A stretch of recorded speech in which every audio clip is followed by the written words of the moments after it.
My name is Judith, and at 56 years old, I've learned that life has a way of bringing things full circle.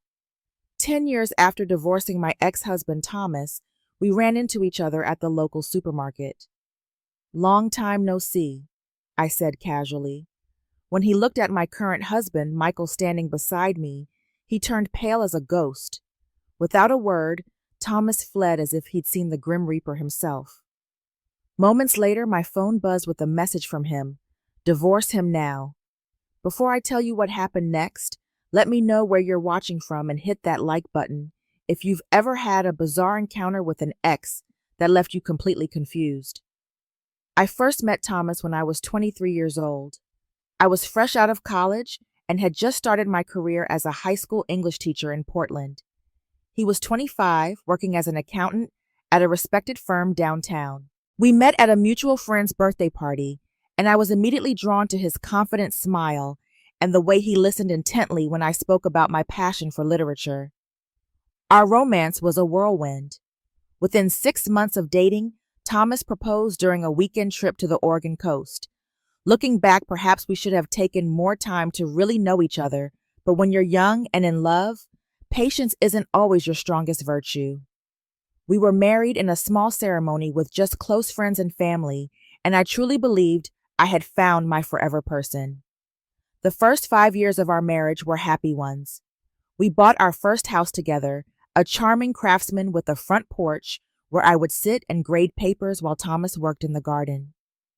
We traveled during summer breaks from school, exploring national parks and taking road trips up and down the West Coast.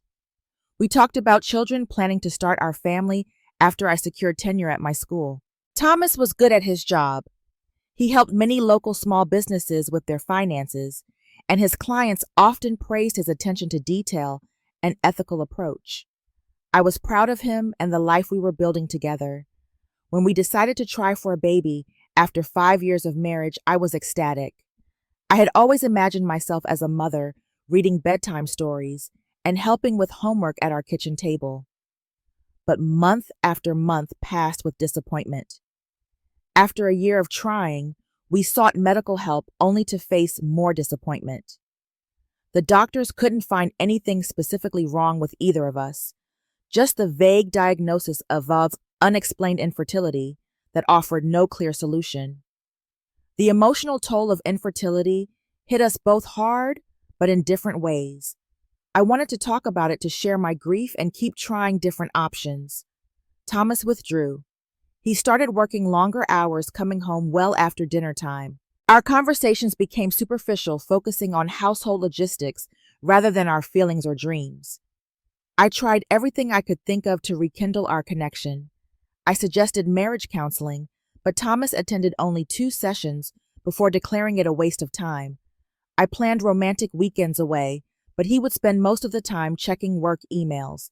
I tried to engage him in conversations about adoption or other family-building options, but he would change the subject or simply leave the room.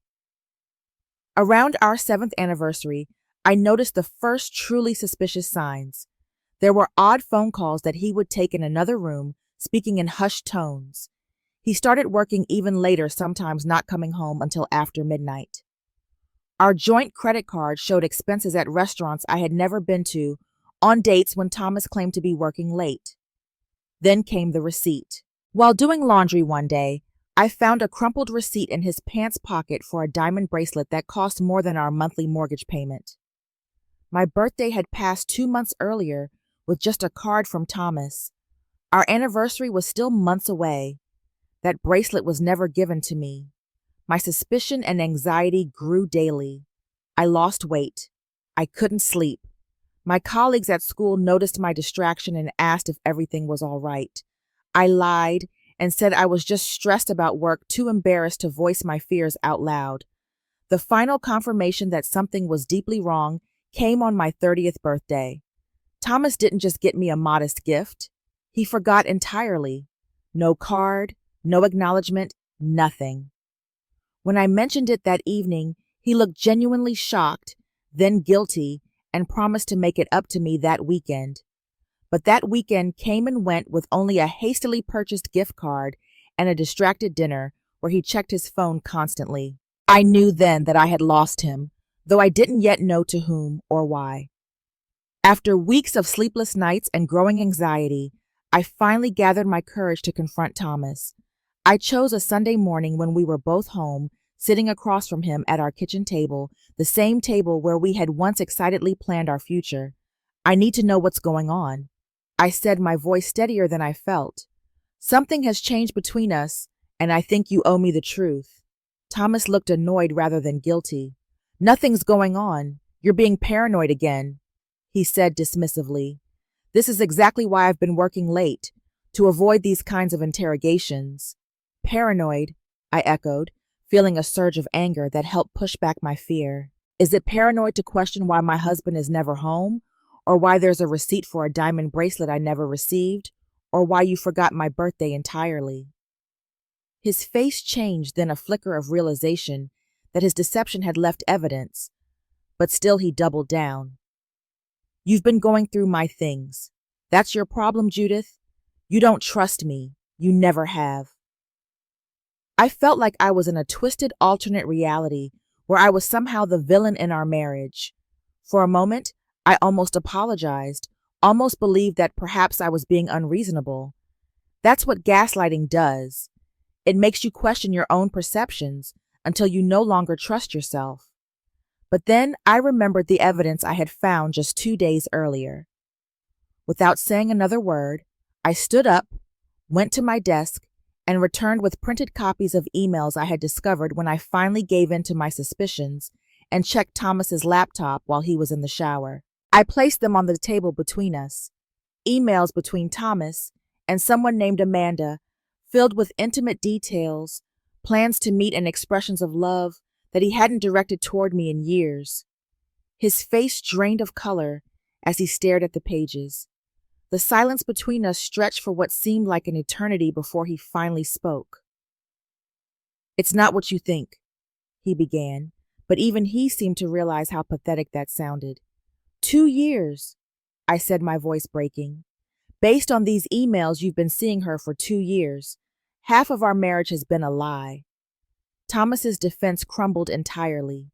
His shoulders sagged, and when he looked up at me, there was a strange mixture of relief and defiance in his eyes. Amanda understands me, he said, as if that explained everything.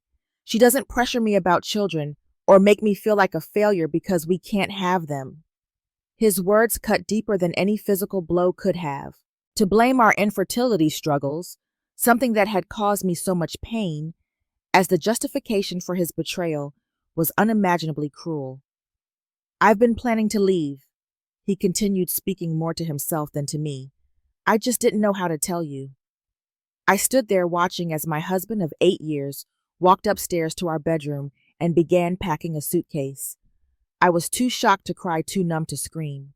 I simply sat back down at our kitchen table, staring at nothing as the sounds of drawers opening and closing echoed through our home. When Thomas came back downstairs with his suitcase and a duffel bag, he paused by the door.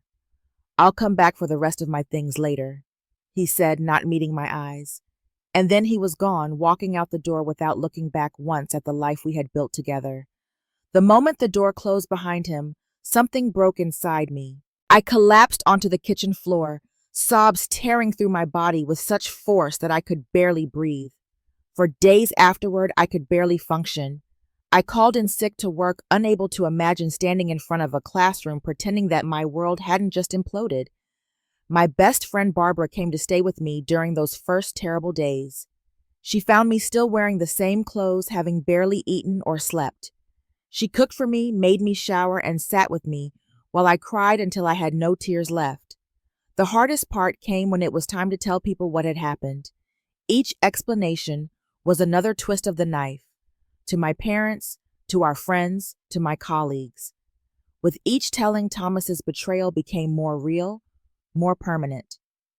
And then I discovered that Thomas was already telling his own version of events. According to him, we had grown apart because of my obsession with having a child. He painted himself as the victim of a marriage to a woman who could only see him as a means to an end. Some mutual friends actually believed him, even expressed sympathy for his difficult situation. The betrayal expanded beyond just Thomas to include people I had thought would support me. In the space of a few weeks, not only had I lost my husband, but I had lost my sense of trust in my own judgment and in the people around me. I had thought discovering the affair was painful, but it was nothing compared to the divorce process that followed. 3 months after Thomas moved out, my lawyer discovered financial records showing Thomas had been secretly moving money into a private account for years, preparing for this exit long before he actually left. What I had thought would be a relatively straightforward, if heartbreaking legal process turned into a bitter battle. Thomas, the man who had once promised to love and cherish me forever, now seemed determined to leave me with as little as possible. The first shock came when he tried to claim our house, the house we had bought together, where I had planted a garden and painted every room. His lawyer argued that since Thomas had paid a larger portion of the down payment, he should have the right to buy me out at a value well below market rate. My lawyer fought back, but the legal bills started piling up quickly. Then came the discovery that Thomas had racked up significant debt in the final years of our marriage, debt I knew nothing about. Credit cards, a personal loan, even a timeshare purchase I had never agreed to. His lawyer argued that as marital debt, I should be responsible for half of it, despite having had no knowledge or benefit from these expenditures. The most painful revelation came during a routine discovery process. My lawyer uncovered documents showing that Thomas and Amanda had purchased a house together 6 months before our separation. 6 months during which he was still coming home to me, still sleeping in our bed, still letting me believe we might find our way back to happiness together. It wasn't just an affair that had happened in the heat of the moment. Thomas had been methodically planning his exit from our marriage, setting up his new life, while maintaining the fiction of our existing one. Every kiss, every conversation about our future, every moment of intimacy during those months had been a calculated lie. I had to face Thomas and Amanda together during a mediation session.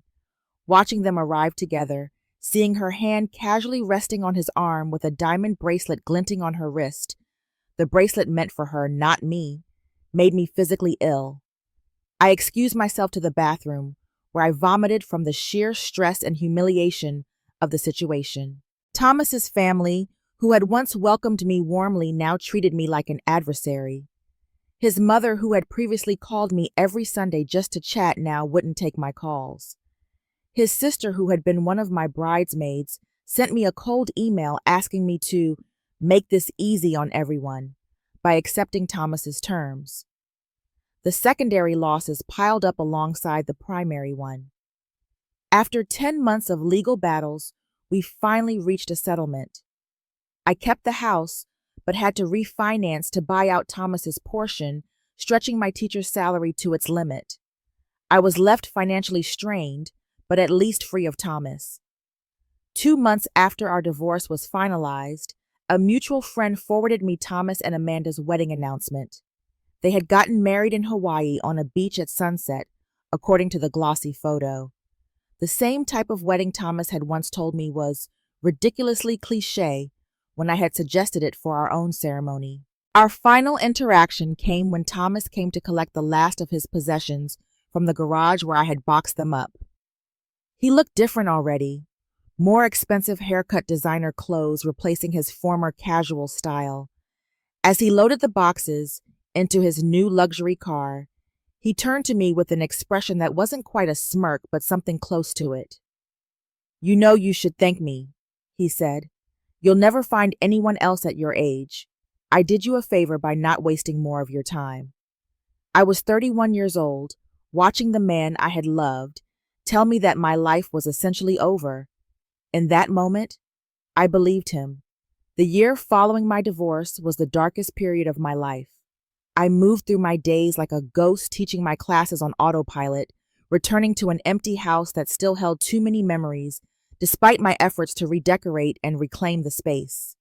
Depression wrapped around me like a heavy blanket I couldn't shake off. I slept too much on weekends and barely slept during the week.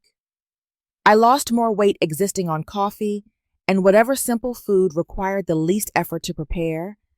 Thomas's parting words echoed in my mind constantly. that I was too old, too damaged to ever find happiness again. Barbara, bless her heart, refused to give up on me.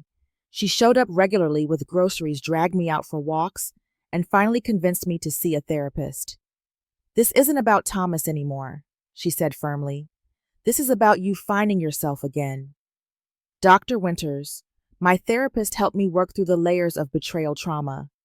"What you're experiencing isn't just heartbreak," she explained. "It's similar to PTSD.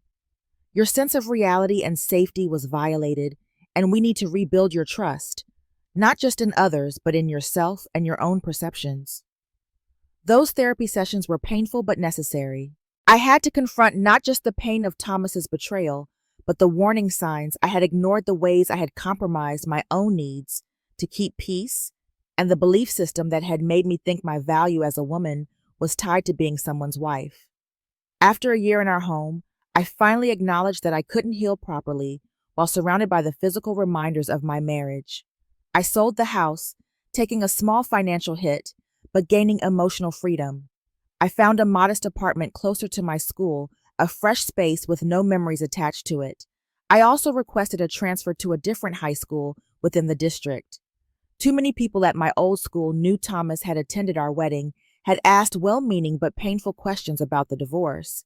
Starting at a new school gave me the opportunity to be just Miss Crawford, the English teacher, not poor Judith whose husband left her. Gradually, I began reconnecting with old friends I had lost touch with during my marriage. I realized that I had allowed my social circle to shrink to mostly couples who were friends with both Thomas and me. Now, I reached out to college friends, former colleagues, and my cousins who lived a few hours away. Looking for ways to fill my evenings and weekends, I took up photography, something I had always been interested in, but never pursued seriously. I joined a hiking group that met on Saturday mornings, forcing myself out of bed and into the beautiful Oregon landscapes that had always brought me peace. Barbara, still my steadfast supporter, convinced me to join her book club. "Just try it once," she urged. "If you hate it, you never have to go back." I didn't hate it. In fact, the diverse group of women ranging in age from 25 to 70 became an unexpected source of wisdom and support. Several were divorced or widowed, and their stories of rebuilding their lives gave me hope that I could do the same. 3 years after the divorce, my professional life took a positive turn when I was offered the position of English department chair at my school. The role came with additional responsibilities, but also a welcome salary increase and a renewed sense of purpose. I threw myself into curriculum development and mentoring younger teachers, finding satisfaction in work that made a tangible difference. Around the same time, Barbara and another friend convinced me to try dating again. My first attempts were disastrous. I went out with a history teacher from a neighboring school who spent the entire evening talking about his model train collection without asking me a single question about myself. Then there was the accountant. What was I thinking, who spent our date taking business calls and checking his phone? The worst was the recently divorced dad, who clearly was looking for a replacement mother for his children rather than an actual partner. After a string of disappointing dates, I made a decision that changed everything. I stopped looking. I decided that finding another relationship couldn't be the measure of my recovery or happiness. Instead, I focused on building a life that felt meaningful and complete on its own terms. My 40th birthday was a turning point.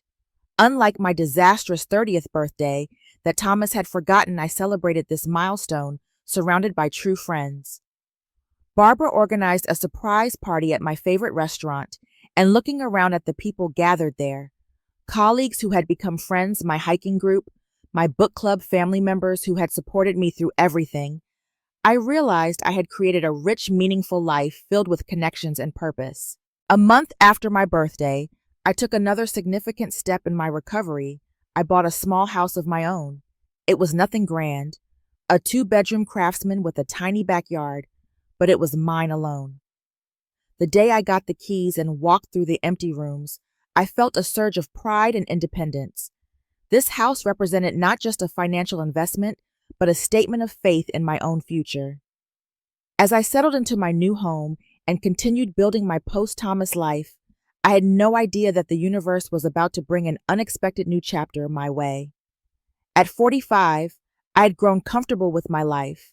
My career was fulfilling, my home was my sanctuary, and I had a circle of close friends who brought joy and meaning to my days.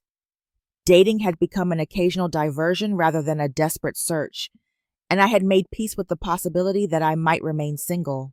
It was during fall parent-teacher conferences that Michael Armstrong walked into my classroom and changed everything.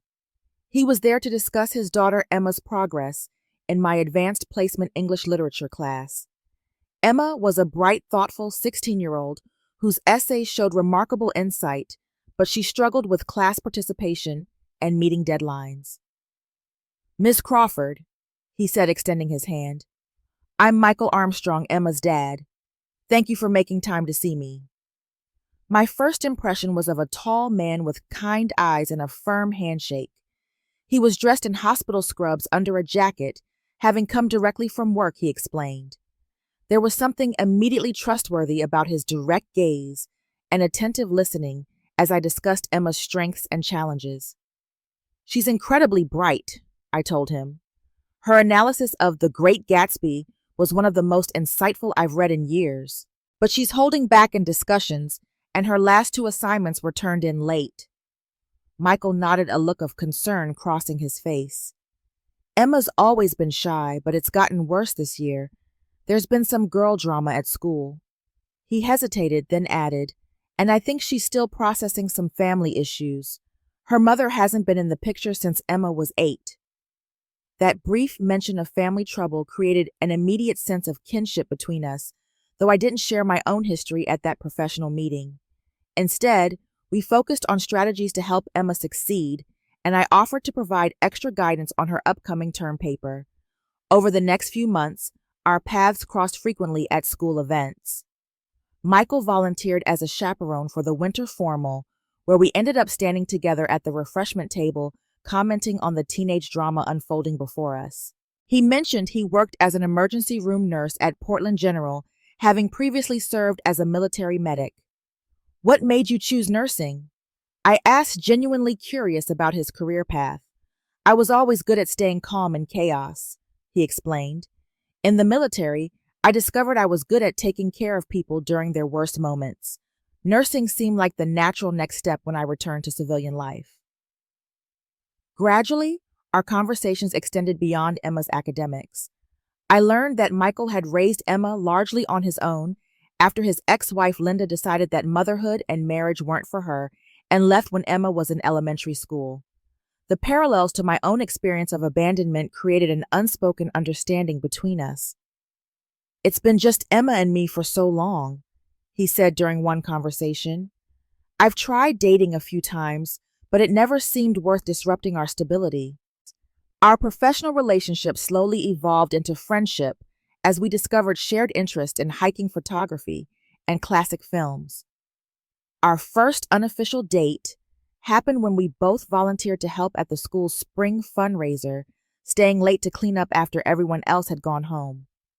We ended up talking for hours over pizza in the empty school cafeteria. What struck me most about Michael was how different he felt from Thomas. Where Thomas had been charismatic and quick to charm, Michael was steady and thoughtful. Where Thomas had directed conversations, Michael listened. Most importantly, Michael was transparent in a way Thomas never had been, readily sharing his thoughts, concerns, and feelings without prompting. His approach to my trust issues was perhaps the most healing aspect of our early relationship. When I eventually shared my divorce story during a long hike in Forest Park, he didn't rush to reassure me or dismiss my concerns. "That's a lot of betrayal to process," he said simply. "Take all the time you need. I'm not going anywhere." And he meant it. Michael never pushed for more than I was ready to give, respecting my boundaries and fears without taking them personally. For the first time since my divorce, I found myself gradually letting down my guard, allowing myself to believe that not all relationships were destined to end in betrayal. Emma, now 17, was initially hesitant about her father's new relationship. She was polite, but distant with me outside the classroom, clearly worried about what my presence might mean for her close relationship with her father. Michael handled it beautifully, making sure to maintain their special father-daughter traditions, while slowly including me in some of their activities. She's been the woman in my life for so long, Michael explained. It's an adjustment for her to share that role. Over time, Emma and I developed our own relationship bonded by our shared love of literature and eventually photography when she took an interest in my hobby. The first time she came to me for advice about a college application essay instead of asking her father was a breakthrough moment that brought unexpected tears to my eyes. Michael and I had been dating for 2 years when he proposed. It wasn't a grand theatrical gesture like Thomas's beach proposal had been. Instead, it happened on a crisp autumn morning during a hike on our favorite trail in the Columbia River Gorge. At a viewpoint overlooking the river, Michael took my hand. "Judith," he said simply, "you've brought joy and partnership back into my life when I thought those things might not be possible again. I love you, and if you're willing, I'd like to spend the rest of my life with you." The ring he offered was a simple sapphire, not a diamond, because he had noticed I rarely wore diamond jewelry. That small detail, the fact that he had paid such close attention to my preferences, meant more than any grand gesture could have. At 48 years old, I said yes to a second chance at love with a man who had earned my trust one day at a time. 10 years had passed since my divorce from Thomas, when our worlds collided again in the most unexpected way. Michael and I had been married for 6 years, by then settled into a happy life together in our merged household. Emma was now 24, a college graduate working as a graphic designer in Seattle, but she visited us often. It was a routine Saturday morning trip to Wilkins Market, our regular grocery store. Michael and I were in the produce section, debating whether the avocados were ripe enough when I heard a familiar voice calling out to a store employee about a particular brand of coffee. I froze, instantly recognizing Thomas's voice, even after all these years. Michael noticed my reaction and squeezed my hand. "You okay?" he asked quietly. Before I could respond, Thomas rounded the corner with his shopping cart and stopped short when he saw me. He looked older, of course, with gray sprinkled through his dark hair, but essentially the same. I was struck by how little emotion I felt seeing him. No anger, no pain, just a distant recognition. "Long time no see," I said casually, surprising myself with my composure. Thomas started to nod in acknowledgement, then his eyes shifted to Michael standing beside me. The change in his expression was immediate and dramatic. All color drained from his face, and his eyes widened with what looked like genuine fear. Without a word, he abandoned his shopping cart and walked quickly toward the exit, looking back once with an expression I couldn't interpret. Michael and I looked at each other in confusion. "What was that about?" Michael asked, seeming genuinely perplexed. "I have no idea," I replied. "That was definitely weird, even for Thomas." We continued our shopping, though the strange encounter had left me unsettled. We were loading groceries into our car when my phone buzzed with a text message. It was from a number I didn't recognize, but the content made the sender immediately clear. "Divorce him now." I showed the message to Michael, who frowned. "That's from Thomas. Why would he say that?" Before I could respond, another text came through. "He's dangerous, Judith. He's not who you think he is." Michael's expression remained concerned but calm. "Do you want to block his number?" he asked, no defensiveness in his tone, just support. "Let me handle this," I replied, typing back. "Thomas, this is inappropriate. Please don't contact me again." The response was immediate. "You don't understand. I know who he is. Call me, please." I turned off my phone and put it away. "Let's go home," I said to Michael. "This is Thomas trying to create drama. He's probably unhappy and can't stand to see that I'm not." But as we drove home, an uneasy feeling settled in my stomach. Thomas had looked genuinely frightened when he saw Michael. Not angry, not jealous, frightened. It seemed excessive even for someone as dramatic as Thomas could be. At home, I checked my phone to find 3 missed calls and another text from Thomas. For your own safety, please God's call me. Michael noticed my distraction as we unpacked groceries. What's going on? He asked. I showed him the additional messages. It's probably nothing, I said, but his reaction was so strange. Michael leaned against the counter, a thoughtful expression on his face. Do you want to hear what he has to say? It might be the only way to put this to rest. His calm response surprised me. You wouldn't mind. Judith, I trust you completely, he said, and it seems like this is bothering you. Sometimes the only way past something is through it. After some consideration, I agreed to meet Thomas at a coffee shop the following day. Michael offered to come with me, but I decided this was a conversation I needed to have alone. Thomas was already waiting when I arrived at the cafe, sitting at a corner table with a clear view of the door. He looked relieved to see me, but also nervous, continuously glancing around as if expecting someone else to appear. Thank you for coming, he said as I sat down across from him. You have 5 minutes, I replied, keeping my voice neutral. What's this about? Thomas leaned forward, lowering his voice. Your husband, Michael. Do you know who he really is? I felt a flare of anger. I've been married to him for 6 years, Thomas. I think I know him better than you possibly could. But you don't know the connection, Thomas insisted, his voice urgent. Michael Armstrong was Amanda's ex-husband. The statement hit me like a physical blow. Michael had been married to Amanda, the same Amanda who Thomas had left me for. It seemed impossible, too coincidental to be true. That's absurd, I said, though doubt had already begun to creep in. Portland is a big city. The chances of that. It's true, Thomas insisted. Amanda's first husband was Michael Armstrong, an ER nurse, former military. They have a daughter named Emma. It's the same man, Judith. My mind raced, putting together pieces of information.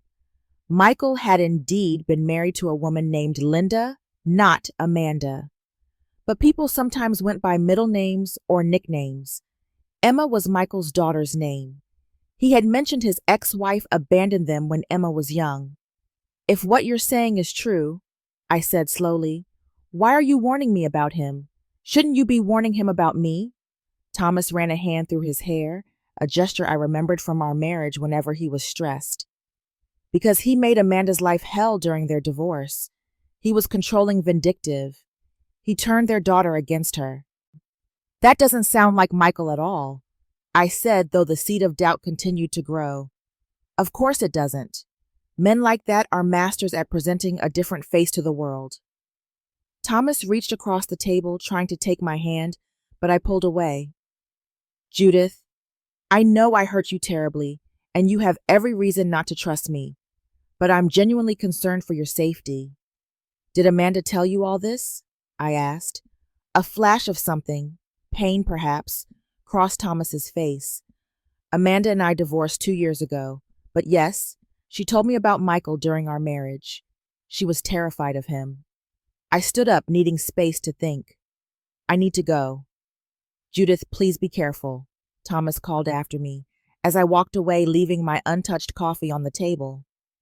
The drive home was a blur as my mind worked through this new information. Could it really be true? What were the odds that I would unknowingly marry the ex-husband of the woman Thomas had left me for? And if it was true, had Michael known all along? Had our meeting been purely coincidental or something more calculated? When I arrived home, Michael was in the backyard gardening. He looked up with a smile that faded when he saw my expression. What happened? He asked, standing and wiping his hands on his jeans. I took a deep breath. I need to ask you something, and I need the absolute truth. Of course, he said, his expression open but concerned. Was your ex-wife's name Amanda? The question clearly surprised him. His eyebrows rose and he was quiet for a long moment before answering. Her legal name is Linda Amanda Wilson. She always went by Linda professionally, but her friends and family called her Amanda or Mandy. Why are you asking about her? The confirmation made my knees weak. I sat down on the garden bench, trying to process what this meant. Thomas says you were married to the Amanda he left me for. I said directly. He says it's why he looked so shocked at the grocery store. He recognized you. Michael sat down beside me, maintaining a respectful distance. Yes, he said simply. Thomas is the man Linda left me for. The straightforward admission stunned me. You knew all this time you knew who Thomas was to me. Michael nodded, looking pained. From the first time you mentioned your ex-husband's name and where he worked. It wasn't a common name and the details matched. Why didn't you tell me? I asked, hurt and confusion coursing through me. All these years and you never thought that might be important information to share. I should have told you, Michael acknowledged. At first, I didn't say anything because I didn't want our relationship to start with that connection. I wanted us to know each other without the shadow of our exes hanging over us. And later, what about during the 6 years we've been married? Michael looked directly at me, his eyes reflecting genuine regret. The longer I waited, the harder it became to bring up. I convinced myself it didn't matter anymore, that the past was past. I was wrong, and I'm sorry. I stood up and walked a few steps away, needing physical distance to think clearly. Thomas told me you made Amanda's life hell during your divorce, that you were controlling and turned Emma against her. At this, Michael's expression hardened slightly. That's not true, Judith. Linda abandoned Emma and me for Thomas. She chose to leave her 8-year-old daughter. Emma's feelings toward her mother are based on Linda's actions, not anything I said. Why should I believe you? I asked, hating the familiar feeling of not knowing what was true. You've already admitted to keeping this huge secret from me for years. Because you know me, Michael said quietly. You've lived with me, seen how I handle conflict, how I parent, how I treat you. Does the man you know seem like someone who would be vindictive or controlling? He had a point. Nothing in Michael's behavior over our 8 years together, 2 dating and 6 married, had ever indicated the kind of person Thomas described. But then I had been wrong about Thomas too. I need time to think, I said finally.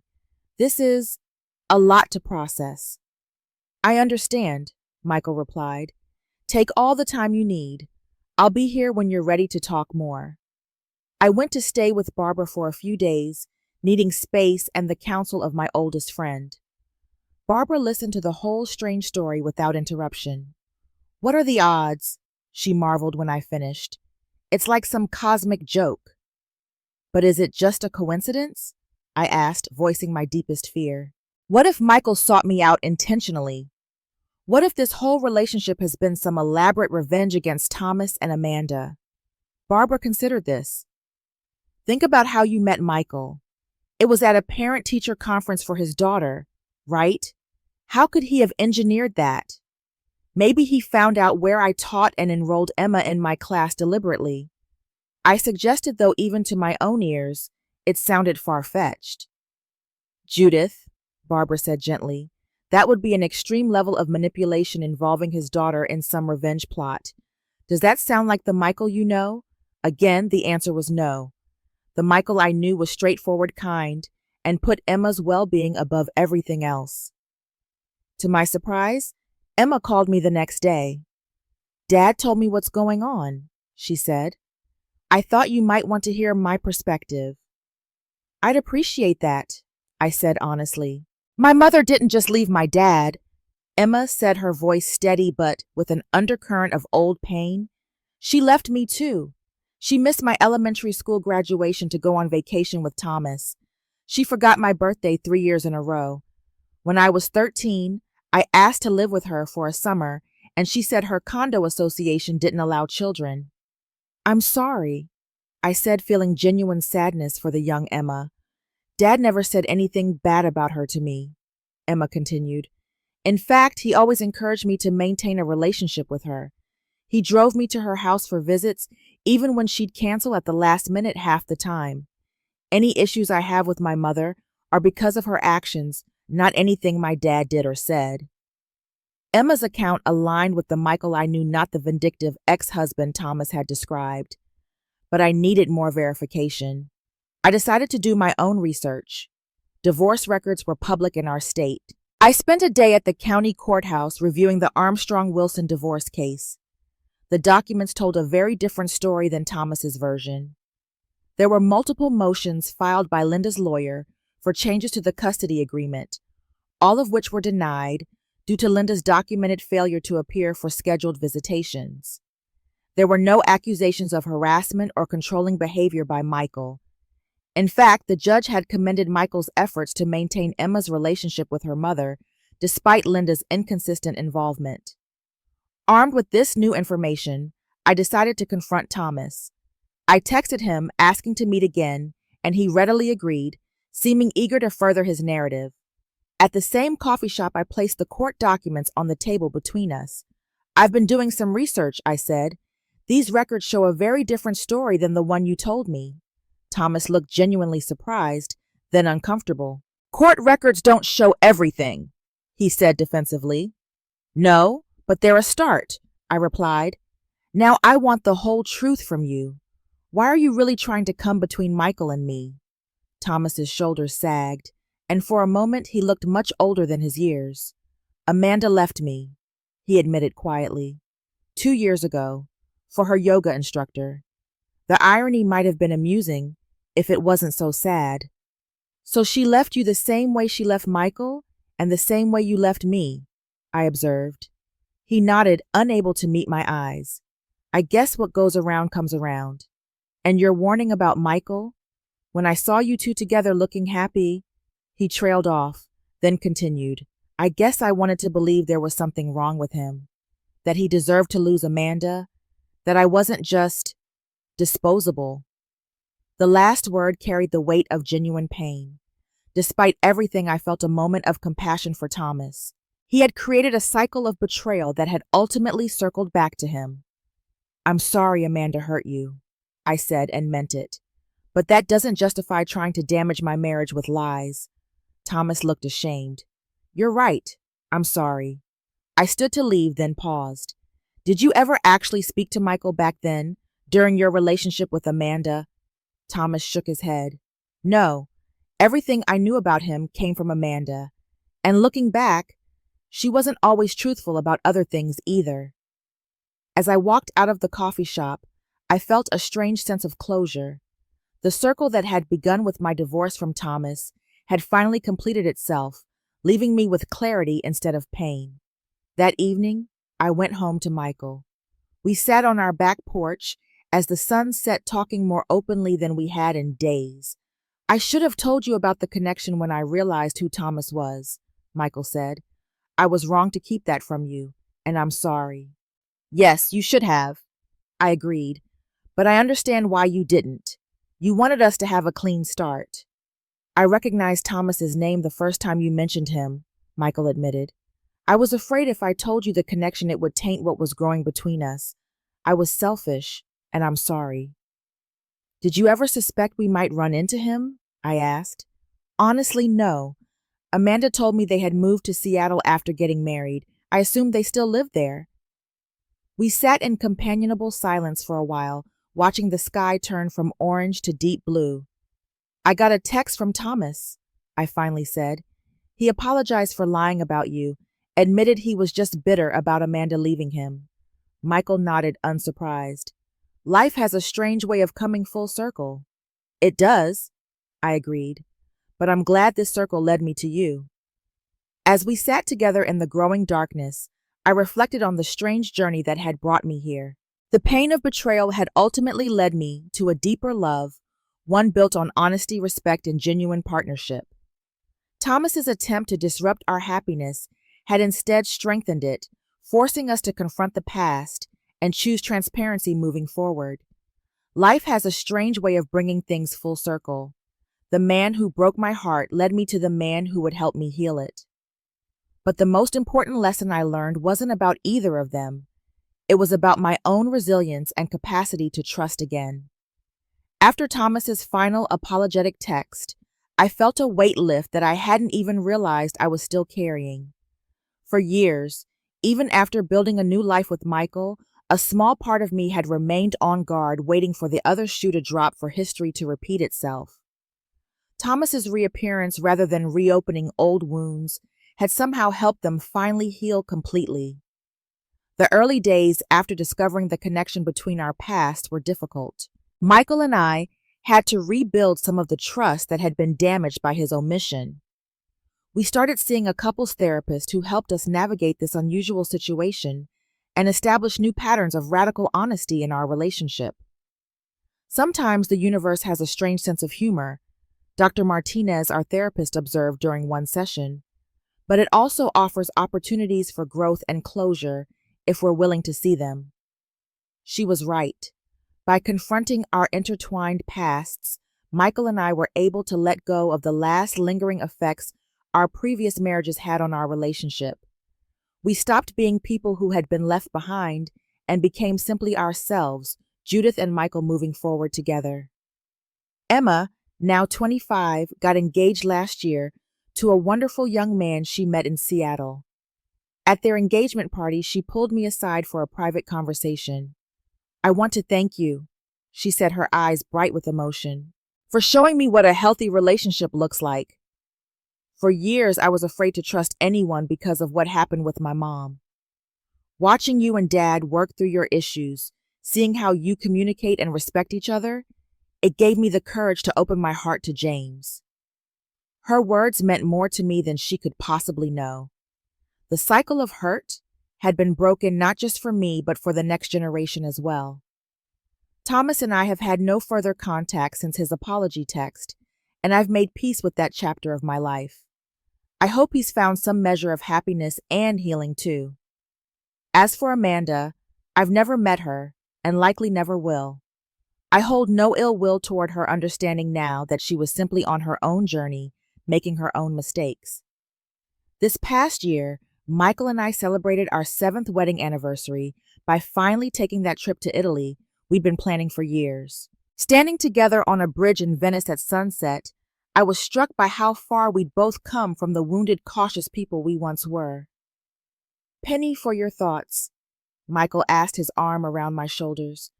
"I was just thinking about how our past shaped us, but don't define us," I replied. "How every painful moment led us here to this bridge to each other. I wouldn't change a thing," he said, kissing my temple. "Not if it all led to you." At 56, I've learned that healing isn't linear. It comes in unexpected moments and from unexpected sources. Sometimes it takes a jarring encounter with the past to realize how completely you've moved beyond it. And sometimes, in the most unlikely coincidence, you find that your greatest heartbreak had been preparing you all along for your deepest love. If you've ever experienced betrayal or had to rebuild your life after a painful ending, I want you to know there's hope. Time doesn't heal all wounds on its own, but what you do with that time can make all the difference. Have you ever had a moment where your past and present collided in an unexpected way? Share your story in the comments below.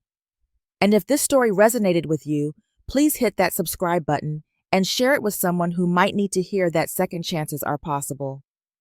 Thank you for listening, and remember, sometimes the most beautiful beginnings come disguised as painful endings.